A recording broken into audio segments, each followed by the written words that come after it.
Be Me Nate, 32, senior agent on the fraud and disputes desk at a regional bank called Pine Harbor Credit Office in a bland glass box wedged between an interstate and a half-dead shopping plaza. Inside is nothing but gray carpet, fluorescent lights, and rows of blue headsets work 12-hour shifts, taking calls from people losing their minds over random charges and debit cards that stopped working out of nowhere. Team is a mix of guys and women. Most of us are fried to a crisp, but still know what we're doing. We survive on bad coffee and mean jokes. Real religion here is compliance scripts taped right to the monitor. 5 approved ways to tell someone, "I understand your frustration, ma'am."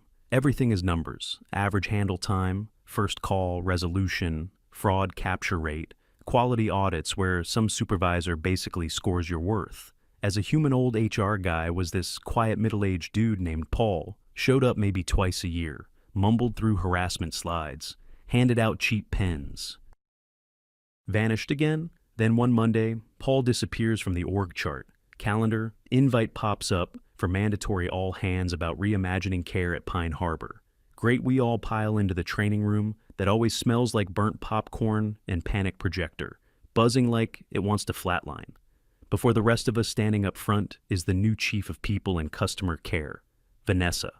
Early 30s, sharp little bob, haircut glasses, eyebrows so serious they look like they're judging your tax returns, blazer covered in enamel pins. Trust women, a tiny fist inside a heart on the collar, slide behind her says, from call center to healing environment. My soul immediately tries to exit through my ears. She says she spent her first few weeks listening to recorded calls. Says she noticed a pattern of men questioning and policing. Women's voices claims male reps cut women off. More often pressed harder on security. Questions sounded detached when women cried about money. Trouble says the bank has a responsibility to be a refugee from financial abuse, not just a machine that spits out fees. Then she says, feminist customer care with a completely straight face announces a pilot program called Her First Path, says it's meant to rebalance who gets trusted and how fast women receive relief. My manager Luis leans over and whispers, nothing good has ever come from renaming a phone queue. Next week, our dispute software gets a makeover, new colors, pink banner across the top that says her first active first change anyone can actually see. Every customer profile now has a field called Voice Category. Defaults to unknown until the call gets analyzed. System uses the pitch of the caller's voice, plus 2 security answers to tag them, F or M. Vanessa calls it gentle gender. Inference says it is not. Discrimination says it is corrective prioritization. Sounds like something an evil algorithm would say before locking the doors. New rule says when call volume spikes, female-coded callers get answered first. Whenever possible, men can sit there and wait.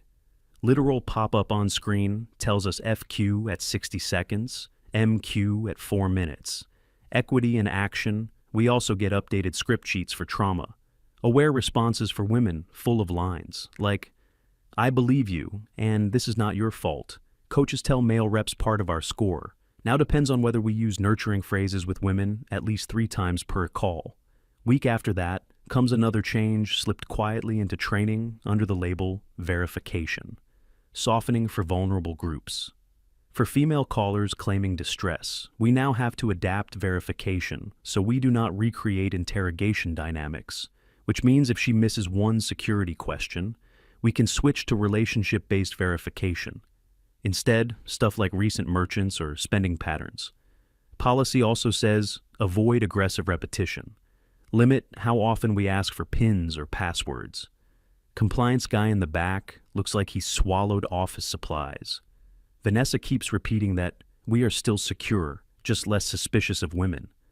Then comes Phase 3 economic justice credits, basically an internal point system only available to women who hold cards with us. If a woman calls saying an abusive ex used her card, we can reverse fees instantly, raise refund limits, skip parts of the documentation. Guy calls with the exact same story, same kind of fraud, same kind of mess. He still gets the old process forms, waiting review, queue. Vanessa calls, that correcting a power imbalance, whole floor, starts murmuring, and none of it sounds happy. Problem is, nobody wants to be the guy arguing against helping abuse victims. Few weeks later, she adds, safe routing means any incoming call flagged as a woman talking about fear has to go to a female rep. If a male rep answers, we have to transfer the second. She says words like unsafe, scared. Or my ex idea is, women feel safer with women. Reality is Second Shift usually has 2 women online and like 20 exhausted dudes drowning in the blue queue. Calls start pinballing from desk to desk. Because the keyword detector thinks I'm scared, my balance is wrong, is a trauma phrase. Women reps get buried under emotional calls and showered with Vanessa's praise. Men get buried under everything else, and Vanessa's disapproving stare. We start joking in the break room that the bank is now 2 separate banks, one pink, one blue. Both still broke as hell. I probably would have kept complaining and moved on with my life if it had stayed a small headache. Problem is, criminals read social media posts and update notes better than the people running the bank. Pine Harbor launches a blog, hyping the whole, her first path thing. Some marketing clown makes a cute infographic about trusting women faster. Then a small business magazine writes about it. Then a bigger outlet grabs it because apparently woke bank headlines get clicks. Vanessa goes on a podcast, brags that women no longer have to battle suspicion. Just to get refunded, talks about softer verification. 2 does all of this without legal anywhere near a microphone somewhere out there. The wrong people definitely hear every word. Because not long after that, our fraud patterns start changing in this weird, quiet way. Normally, sketchy refund calls are easy to spot. Obvious scripts, bad fake names, stories that fall apart if you ask 2 questions in a row. Easy to cool off or deny about a month after the podcast. We start getting a new type. Women callers, who sound almost too perfect. Calm voices, right? Account details, story, delivered just a little too smoothly. They say boyfriends stole their cards, say there are charges from electronic stores and jewelry shops they never stepped foot in. Want the money put back fast. Tone is this strange mix of shaky and rehearsed. They hit every single Vanessa phrase like they studied for it. Unsafe, violated gaslit, worried about rent under policy. We go soft skip some of the harder verification. If they get emotional, tag the account as abuse risk, push relief. To the front of the line, I start getting a bad feeling when 3 nearly identical stories hit my desk in one afternoon, all tied to purchases in the same city. 2 states away, I flag the pattern to Luis. He says fraud operations is already looking at it, but they are getting leaned on hard not to mark too many women as scammers. Vanessa had apparently told them. False positives against women were a form of revictimization. Favorite word in her long all-staff emails. We drop a note in the internal channel saying this could be organized fraud. Someone suggests tightening the rules again for large refunds, especially electronics. Next day, Vanessa jumps into the chat, herself says, reverting back to suspicion because of fear is exactly what patriarchy wants. Writes a whole paragraph about how fraudsters will always exist. But our posture toward women cannot be shaped by male crime. Fraud manager DMs me after and thanks me for catching the pattern, then says his hands are tied unless somebody above Vanessa decides to push back. Upper management is in love with the press from her first path. Women's satisfaction scores got a nice little bump. Nobody up top wants that good buzz ruined by nuance. Meanwhile, a new internal training module drops called Interrupting Male Doubt. Only male agents get invited special session. Lucky us, training video shows an actor playing a male rep and another actor playing a crying woman. Coach pauses the clip every single time. The guy asks for more detail, calls it disbelief. We get told every, "Are you sure?" Directed at a woman is a microaggression, better to validate first and sort out the messy details. Later, I ask the coach what happens when the details are the thing that stop fraud. He says fraud is the job of a different team. Your job is care, which is interesting because my actual title still says fraud and disputes specialist. Apparently that was from an older season of Reality. Now then, Vanessa rolls out peak insanity, new policy called red flag, reframing. Certain fraud markers can no longer be used by themselves against women.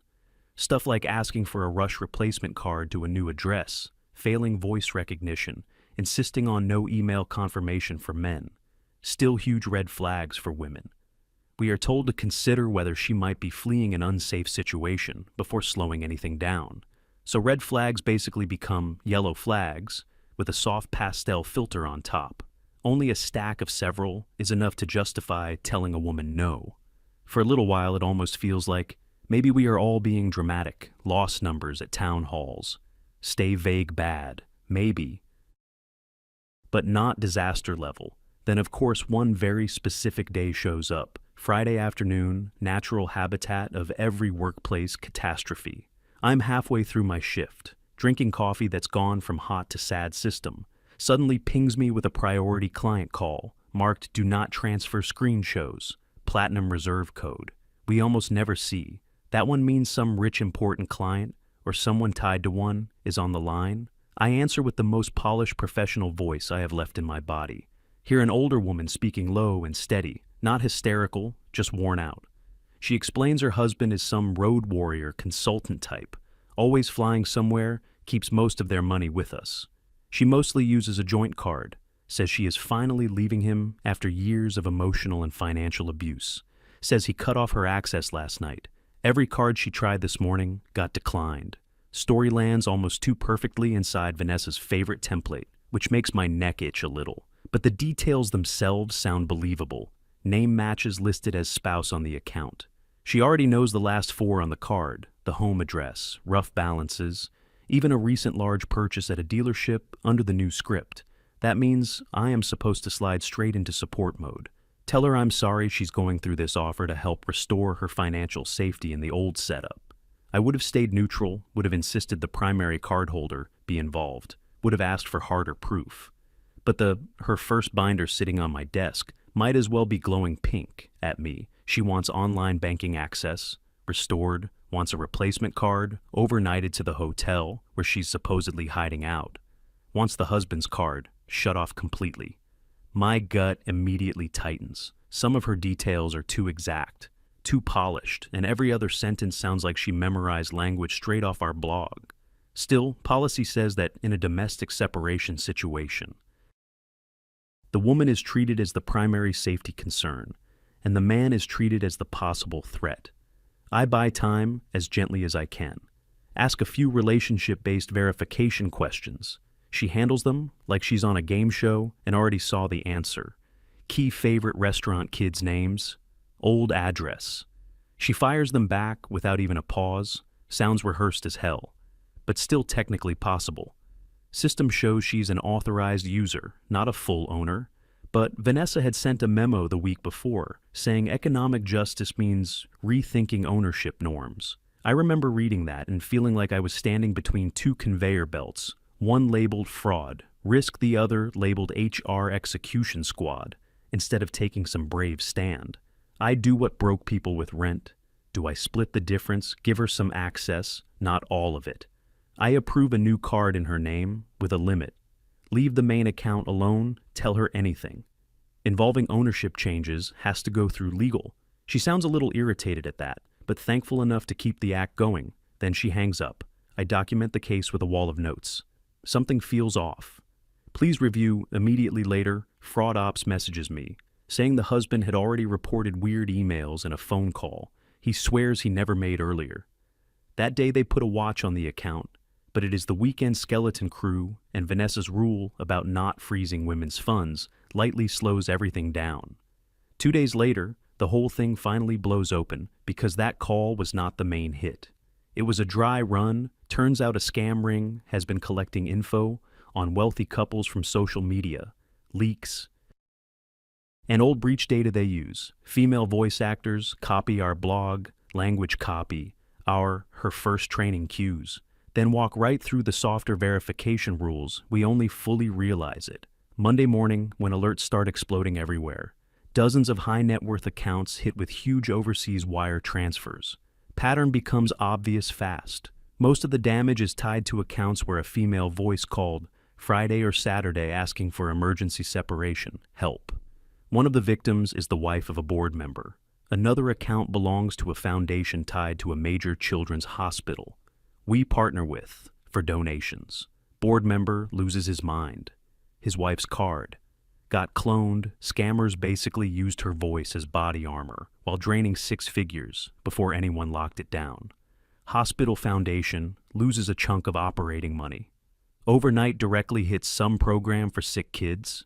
PR disaster starts writing itself before lunch. Emergency war room gets called Compliance Legal CEO, Vanessa, and a few of us frontline dinosaurs dragged in to explain how this circus happened. They pull call recordings, including mine, play back little chunks, where we sound like emotional support, furniture saying things like, "I believe you," while fraud strolls straight through the front door. CEO is usually calm this time. He asks in a voice like ice cracking under boots, who approved reducing verification requirements for a protected group. Without compliance sign-off, head of compliance slowly turns and looks at Vanessa. Vanessa starts talking about implicit bias and centering survivor safety. All her usual phrases. They hit the room and just die. Their legal counsel cuts in very polite, very cold, asks whether she ever documented a formal risk review or presented her first controls to the risk committee. She says the risk committee only listens to numbers. Not lived experience says she chose to move fast and show impact. First counsel says regulators also care a lot about numbers, especially when those numbers are stolen. Money leaving the bank. Fraud manager brings up charts before and after her first clear spike in a specific kind of loss. Shows earlier attempts to flag. It shows how those warnings got buried under Vanessa's comments. They pull internal chat logs too. Messages where she called, requests for tighter controls, panic-driven messages, where she accused teams of weaponizing worst-case scenarios. Then they turned to me, asked me to explain how that fake abused spouse call felt, what tools I had, what rules I thought I was boxed in. I tell the truth under the old script. I would have escalated it, immediately probably required joint verification. Definitely would not have mailed out a card to a hotel on faith.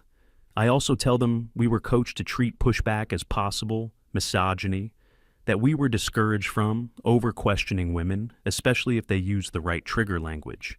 Vanessa tries to pivot hard, says this is just sophisticated patriarchy, using women's voices like puppets to sabotage feminist banking. From the inside, CEO just looks at her, not angry, not shouting, just that dead fixed stare from a guy who has already calculated exactly how much of his own career he is willing to set on fire for somebody else's disaster. Meeting ends with all the usual corporate smoke, full outside review, immediate suspension of her first policy that touched verification by the end of the week. The pink banners are gone from our screens. Safe routing gets shut off. Scripts quietly revert back to gender-neutral language like none of this ever happened. Friday afternoon, because of course it is Friday afternoon. An email goes out from HR, not signed by Vanessa, says there has been a leadership transition in people and customer care. Thanks her for her passion and vision, wishes her the best in future opportunities. Same polished corporate obituary they always use. Rumor mill says she did not leave on her own. Rumor mill also says regulators are already circling, then compliance starts dropping memos on everyone. Security steps are not optional. Security steps are not flexible. Security steps do not change because somebody feels a certain way.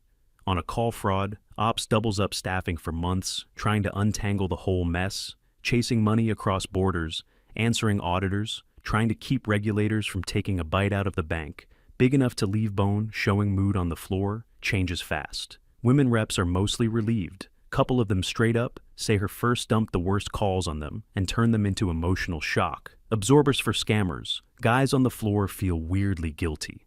Like maybe we should have pushed back harder when the holes were obvious, even if that meant getting called misogynists in meetings or written up as a culture problem. I keep grinding for a few more months. Same desk, same headset, same dead carpet, taking angry calls from people hit by the scam ring, apologizing, reading empathy scripts, listening to strangers tell me how badly we failed them, which, honestly, we did. Then one day a recruiter from a smaller regional credit union calls me, says they need somebody with fraud experience, smaller operation, more stable. Their actual sales pitch is basically, we do not run social experiments on security controls. We just use them hard to argue with. That I take the interview, questions are normal. How do you handle difficult calls? How do you spot suspicious patterns? How do you document a case? Nobody asked me about my journey through gender, aware, financial healing, or whatever the hell. Offer comes in, slightly better pay, slower pace, customers who scream less because there are fewer zeros in their accounts to panic over. I take it on my last day at Pine Harbor. I sit there for a minute with my headset unplugged, just listening to the low office hum, looking at screens finally free of those pink banners. And I think about Vanessa somewhere out there, probably on a panel, probably explaining lessons learned from a gender trust pilot, probably spinning the whole train wreck into brave, necessary disruption. I do not feel like some avenging hero. I mostly showed up, did my job, and flinched whenever policy rounds started flying past my head instead of straight into it. But maybe that is how most of this stuff really works. Not some big righteous showdown, just people trying to keep their paycheck while bad ideas are allowed to wear a blazer and call themselves reform. Sometimes the biggest win is not watching some ideologue get dragged online. Sometimes the biggest win is a bank. Quietly remembering that compliance matters more than vibes and getting out before the next genius hands fraudsters a cleaner script for walking straight through the front door.